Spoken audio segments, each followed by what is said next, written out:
Thank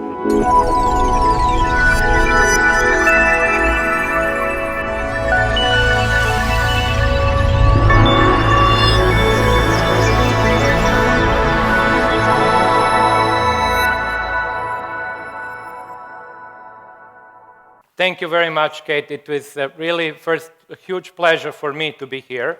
I have to say, Kate very nicely introduced the book and basically already explained a little bit the structure of the book.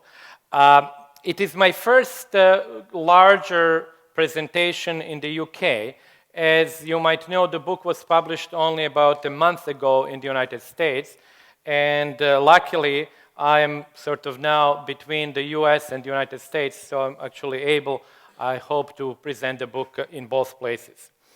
And of course, thank you very much to RSA for inviting me. Let me say a few words first about the structure of the book, because we have, I will speak only for about 20 minutes, and I would not be able, obviously, to say, to cover much of the book. But it is important to realize what was the structure of the book. The structure of the book is such that it really focuses on three types of inequality. In the first part, it looks at inequality within among individuals within a nation. So this is a type of inequality that we are most familiar with. When we speak about inequality, for instance, in UK being much greater now than it was before Margaret Thatcher, that's kind of inequality that we have in mind. Then the second type of inequality is inequality between countries, where there we speak really of differences in mean country incomes or GDP per capita. That's the difference between Mexico and the US, between Morocco and Spain. And then the third type of inequality that I'm most interested in is global inequality. And in that case, we really speak about inequality among all citizens in the world as if the world were a single country.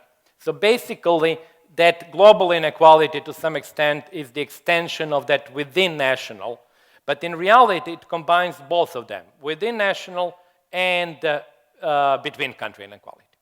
Now, each of these three chapters, if you will, opens up with a relatively serious essay on what economists have to say about these three types of inequality. But then it follows by about 7 to 10 vignettes which illustrate each of these types of inequality. So that's how it is. And these vignettes really range. I will only cover probably 2 or 3 at most today. There are 28 of them. Angus Deaton very kindly mentioned in his blurb for the book, he said this looks like the Arabian Nights of inequality. And since there were 1,001 of them, I guess I still have about 30 volumes to write. So you can see this as the first volume of the 30, or 29, which are yet to come. So let me then try to actually illustrate some of the main themes of the book. And of course, the vignettes cover, as Kate kindly said, they cover really lots of things from Jane Austen and Anna Karenina in the beginning, to the 3 generations of Obama, to the EU versus the United States, to whether socialism was egalitarian, what was income distribution of inequality, geographical inequality in Paris in the 13th century, and so on. And they are not really fanciful in the sense I didn't make up these numbers, I didn't invent them. They're all based on actual data. Now, this is the epigraph of the book. It is actually a contrast, if you can read it, between David Ricardo in 1817, who in the Principles of Political Economy said that the most important issue in political economy is the issue of distribution. And we have Robert Lucas, who is obviously a contemporary economist, Nobel Prize winner, and who says that of all the tendencies that are harmful to sound economics, the most seductive and the most poisonous is to focus on the questions of distribution. So obviously I would leave you with these 2 contradictory quotes. You can choose whichever side you want to be in, and I'm very happy to have Robert Lucas discuss that with David Ricardo. Okay, so let me do the overview, because I don't want to go only and show the vignettes, because you're going to think really this book has only funny stories, very interesting to read, but do we have something really more serious? So among more serious things, I have to show you several graphs. I got, I think, 4 of them. which are three of them are actually in the book. But this is what I call the mother of all inequality disputes. This is a graph which shows you three types of inequality. The first one is what is called concept one, is inequality between mean incomes of GDPs of all the countries. As this graph goes up, that means that inequality is increasing. Essentially, that means that differences between mean country incomes are becoming larger. And that's a very important thing because we will encounter that quite a lot. As you can see, the divergence begins around 1980. Divergence meaning that if the GDP of each country counts the same, simply the distances between the rich countries and the middle-income countries and the poor countries have increased.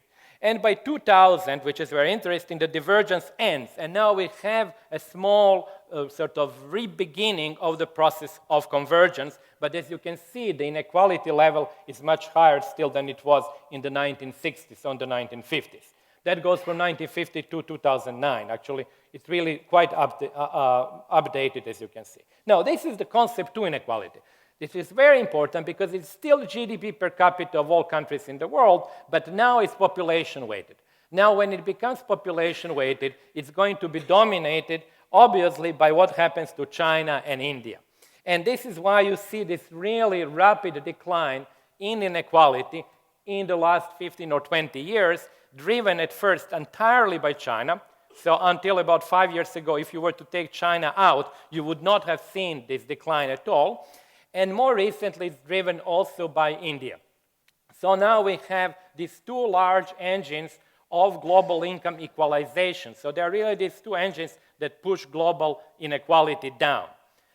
We do also have two other engines that push global inequality up. The first one is this divergence that I just mentioned minutes ago, and the second one is that in most countries in the world over the last 25 years, income distribution has become more unequal. It has become more unequal in the US, in China, in Russia, in UK, in India, so almost everywhere. So how does it then look for concept three, which I call, this is the global inequality that I mentioned before, and for the reasons that are long to explain now, we cannot have this data for every year, but we can have them at something like 5-year intervals. And these are these 5 dots. And you can see, this is it's a very high level of inequality. It's a Gini of about 70, which is much more than South African Gini, for example. South Africa has a Gini of about 60. The world is more unequal than South Africa, which is obviously probably the most unequal large country in the world. So that's the level which we obtain after we adjust for the fact that price levels in poorer countries are lower. So we boost incomes of people who live in poorer countries to adjust for the fact that they don't pay for food or for drinks or for housing as much as people pay in London or in the UK. And then this is my guess, because my last numbers are there for 2005, and it takes many years for household surveys from 120 countries to become available. That one dot is based on 120 household surveys, some of which have, like Indonesia, have 400,000 households. So in order to produce that one dot, you have really quite a lot of people behind that. And I believe this is the last dot, is actually what I believe has happened in the last 5 years, is that actually that we have now a clear decline in global income inequality. Now, why I call this the mother of all inequality disputes? Because depending on your preference of how you feel about things, some people focus on this divergence and say the world has become more unequal, and some people focus on the convergence in the concept two and growth of China and India and say the world has become more equal. So this is the introduction, so these are simply the numbers. So now let me show you how that inequality between countries looks when you sort of look more concretely at the numbers and compare them. Because that particular inequality between countries is going to play a large role in the book, and of course it plays a large role in the world today. What this graph does, it takes all the population in the United States, breaks it into percentiles from the poorest to the richest. So the people who are on the left there, the very left on the horizontal axis, are the poorest people in the United States. Now, that poorest 1 percentile in the US is at 62nd percentile in the world, as you can see it on the vertical axis. So that means these really very, very poor people in the US are not very, very poor people in the world, because they are actually better off than 62% of population in the world. Then you put another extreme, this is India. So here, of course, you see that actually in India there's only something like 3 or 4% of people who are better off than the worst off people in the United States. I'm sure people will ask me, I will not answer it now because I'm sure the question is going to come, how do you deal with billionaires in India and so on? So I will answer that question later during the Q&A. But this is a basic picture of this large inequality in the world between the rich and poor countries. And if you want me, I can then later show you more stunning graphs where I actually have Denmark on the top, and I have about 5 or 6 African countries. And their top doesn't even come close to that red line, which is the minimum income in Denmark. So they are actually, even the richest people in Madagascar are poorer than the poorest people in Denmark. This is Russia. I will go quickly over that. You can also see what is the graph. And this is Brazil. Brazil, which is to some extent mimicking the world, because the poorest people in Brazil are at the very bottom of the global income distribution. So if you're the poorest in Brazil, you're also poorest in the world, in the bottom 1 percentile. But the very rich people in Brazil, as you can see at the very what would be in the northeastern angle there, you can actually see that they are also part of the richest people in Brazil are part of the top 1 percentile in the world. So Brazil basically, just as I say, mimics the world. It goes from the very bottom of the world to the very top of the world. Now, why is this picture very interesting? It is because this has not been the case in the past. Because what we know from what we know, and obviously we don't have information from 1870, which I'll show you in a minute, which is equally accurate as the information from today.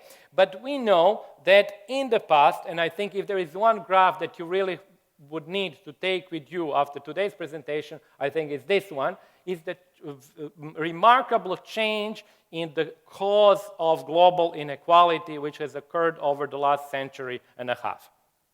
First, the bars show you the total level of global inequality in 1870 and today. As you can see, the bar is higher today, so global inequality is greater today than it was in 1870. But the most important thing there is that composition of global inequality has changed. Whereas in the 1870, within national inequality, which you can call also class inequality, because it was inequality between the rich and poor in each individual country, has been a dominant feature of global or dominant explanatory factor of global inequality. Today, it's the reverse. It's actually the location, which means where are you born and whose citizen are you, which explains to a large extent your income or your position in the world. In other words, which explains that graph that I showed before, just a couple of minutes earlier. And this remarkable change in the factors that are behind global inequality is what I called, in the title, why it is a non-Marxist world, or why Marx might have been led astray. Because if you wrote Das Kapital in 1867, and you had this picture of the world, which was the accurate picture of the world, you could have actually entertained the idea that there was a sort of a proletarian solidarity between workers who were equally poor in different parts of the world. But if you write Das Kapital today, that idea is much more difficult to entertain, because people who are poor in UK are much richer than people who are poor in Sri Lanka. So there is really not much in terms of their material conditions, which is similar as it was, much more similar in 1870. So this is the essential picture, which I think encapsulates these two things. First, global inequality today is higher than it was 150 years ago. And the second thing, the composition of global inequality has changed from being dominated by class, where you were born or where you have sort of succeeded to become within your country, to being dominated by your citizenship and the country where you are the citizen of or where you have been born. So I'm actually already at the end of my time. I just want to just mention the vignettes do exist, and the vignette, which I'll explain in 1 minute, is simply the story which many of you know. It is from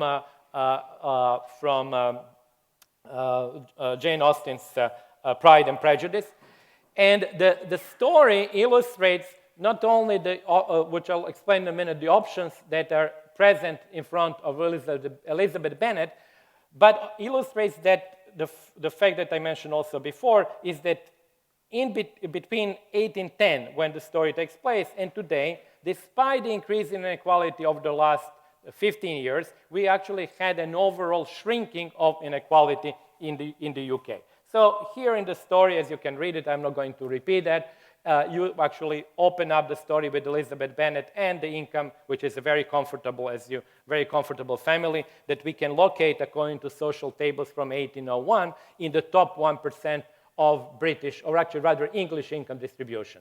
And then, of course, Mr. Darcy with £10,000 is really probably in the top 1/10 of a percent, we actually believe, because it's very difficult to locate people at the very, very, very top.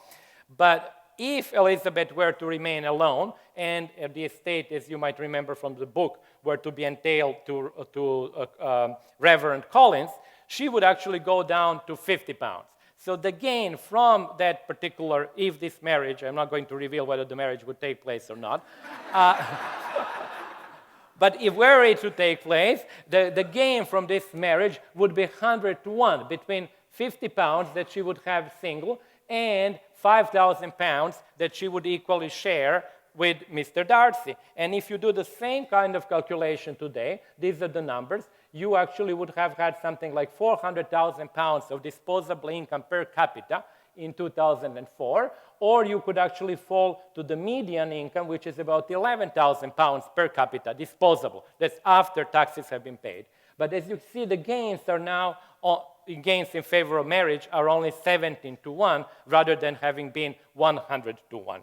And a similar story can be told for Anna Karenina, but because I'm already over my time, I will stop there and might actually tell you that later. So thank you very much.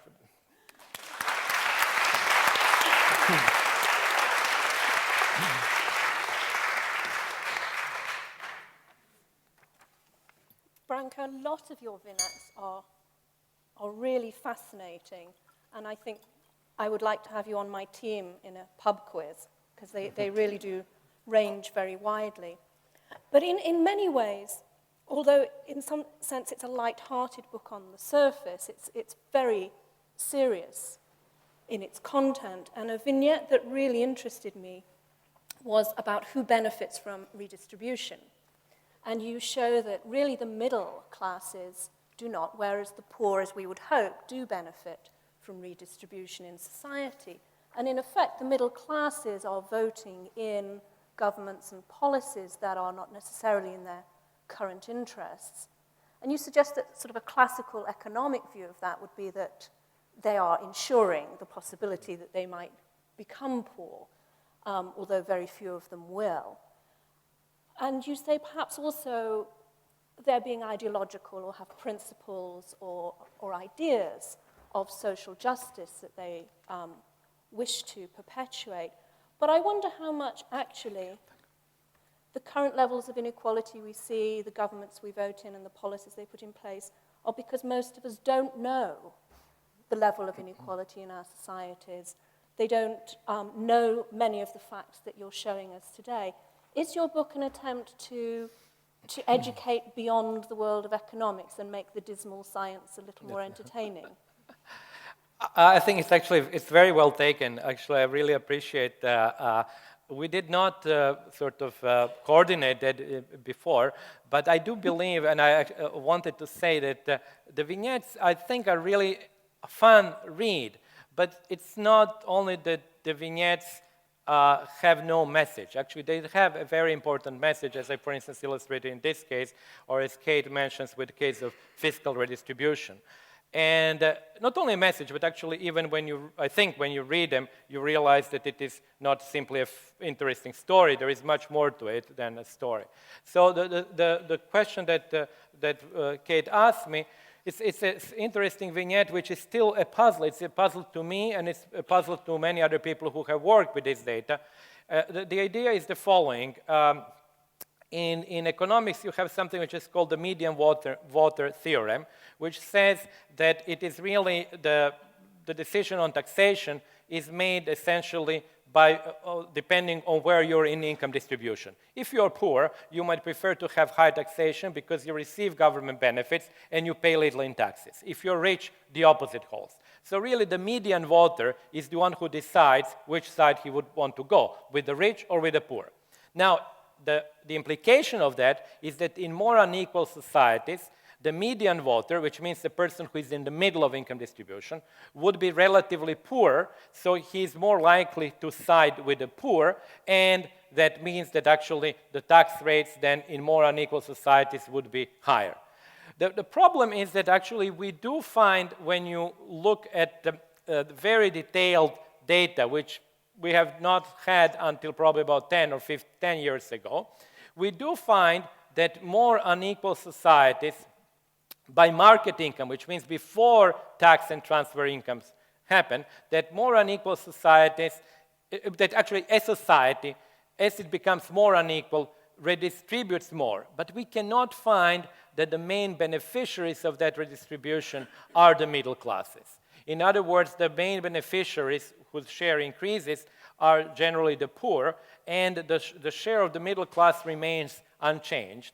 And that's a little bit of a puzzle, because if you sort of think, well, the guys in the middle are the main instrument, or the main class who decides how much would be taxed, and they cannot be shown to have been the primary beneficiaries, then, as Kate mentioned, you have to really sort of look back and say, okay, maybe there are some other explanations, maybe they are doing the insurance, because in the case where if they were to become poor, they would actually have benefits that would come in the future. Maybe there is an ideological reason. Of course, you can think of the current movement in the US, which is also peculiar in the sense that it's many poor people who don't want government to pay for education, who don't want government to tax the rich, and you say, well, this is really sort of false consciousness working at its best. I leave that vignette with really as a question mark. I think it is a puzzle not for me, but also for other people. I mean, I think another puzzle for many of us who do wish to see a more equal world is that the argument often in favor of greater equality says that it's not that matters, it's not equality of outcomes. We simply need equality of opportunity. In our own work, we show that social mobility is much lower in more unequal countries, and now you've shown us that what most determines a person's opportunities is their location in which they're born. How are we going to actually change that mindset, which I think is particularly entrenched, perhaps in America, but increasingly in the US, in the UK, that social mobility will solve these issues? You know, I think actually to a large extent, I must say that your book, The Spirit Level, and this book are complementary, because the Spirit Level deals with inequality in health and education, of which I really don't have much here, because I really talk about mostly inequality in income. And I also talk only relatively briefly about inequality of opportunity within nations. So what I have much more of is what is now really become a sort of a small area of economics, which I think is going to become more important. It's global inequality or global equality of opportunity. In other words, it is an attempt to study inequality of opportunity now at the global level, not any longer at the national level. So what we have seen at the national level were the studies, as you mentioned, studies of mobility. And we know now, we have quite a few of them now, and we know, for example, that the story that we all had in mind, that the United States is a country with large intergenerational mobility, is not exactly true, that actually Nordic countries are the countries with greater intergenerational mobility than the United States, and that generally speaking, the level of intergenerational mobility is correlated with level of equality in a country. In other words, more equal countries are not only more equal, but countries with greater mobility, which is interesting because many people would argue that inequality is okay because inequality is a snapshot of the current situation, but in reality there might have been quite a lot of mobility. So maybe today's rich are yesterday's poor. So they say, well, that this is okay. But it's not really what the empirical results show. They show that if you have a very unequal society, then the churning, the mobility, intergenerational mobility in that society is low. Now, for the global, just one sentence, for the global inequality, you have already seen in the graph that actually global inequality of opportunity is not going to be great simply because lots of your income would be determined by the country where you live. Which then leads me to two issues that I explore in the book. One of them is the issue of migration, which I think is really becoming one of the key issues precisely because of the unevenness in development of the countries in the world. And the second issue is the issue of political philosophy, which is basically, can we justify what you can call it, I'm going to put a big word to it, but can we justify intergenerational transmission of collectively acquired wealth? Which, in other words, means, can we justify that the collectivity, which is, let's suppose, citizens of Britain or citizens of France, intergenerationally transmit wealth to their descendants? Because that's very similar to the issue, can a family, is it okay if a family intergenerationally transmits the wealth which is acquired within a family? And obviously I have no answer there, but I'm actually giving arguments from political philosophy, pro and con. But as you can see, I think it's going to become a relatively big issue, I think, in the future. In other vignettes, you make it quite clear that rising global inequality is a real driver of migration, increasingly attention in many countries in the world, and that inequality within countries is a cause of political instability. And you and others have wrote about inequality as a cause of the global economic crisis. And yet you also write, and let me read a couple of sentences, that inequality studies are not particularly appreciated by the rich. So we tend not to have as much research by economists as perhaps we might. You also say, I was once told by the head of a prestigious think tank in Washington that the think tank's board was very unlikely to fund any work that had income or wealth inequality in its title. And I wonder how, given the huge ills that we see on both an international and a national level, how do we change that? And speaking as someone who works at the World Bank, would you care to comment on the role of international organizations? We didn't agree on that question either. It's a great question. It's actually what Kate said. I do believe that people are not, somewhat reluctant to talk and to write about inequality, and particularly to fund studies about inequality. Because the anecdote that I mentioned it's a real one, it occurred. And as you can see in the motto to the book, in the epigraph to the book, there is a very strong opinion among many economists that we should not really touch inequality on two grounds. First, really, if you talk about inequality, you immediately talk about redistribution, and it's not good for the economy, so let's really not talk about that. Secondly, inequality by its very nature raises immediately a question about justification of one's income. In other words, there is a big difference there between poverty studies and inequality studies. When you sell poverty studies to the rich people who need to fund you, they actually feel, I think, very good about themselves because they actually are interested about the poor and want to help them. But if you sell them a study about inequality, implicitly, that study raises the question, fundamental question, of acceptability of their income and wealth, and they don't like that question very much, and they are not likely to give you money to study. So it is indeed a problem, and when you talk about the World Bank, it is a problem there as well. And I mentioned that in the book. I don't spare the World Bank. I mentioned that, for instance, a big report, World Development Report, which is a flagship report of the organization, was called Equity, because equity is more sort of a neutral term well, maybe there is not a full equity, but we are trying to reach equity. But inequality is a tricky term because it says you are rich and I'm poor. You have 100 and I have 1. It immediately opens this Pandora box of comparisons, and people don't like even the term. So I do, however, think that now with the crisis and with sort of lots of studies, including our books and many others, the word inequality has acquired sort of a permission to exist there, among other words, and I think there will be more and more studies of that. Thank you.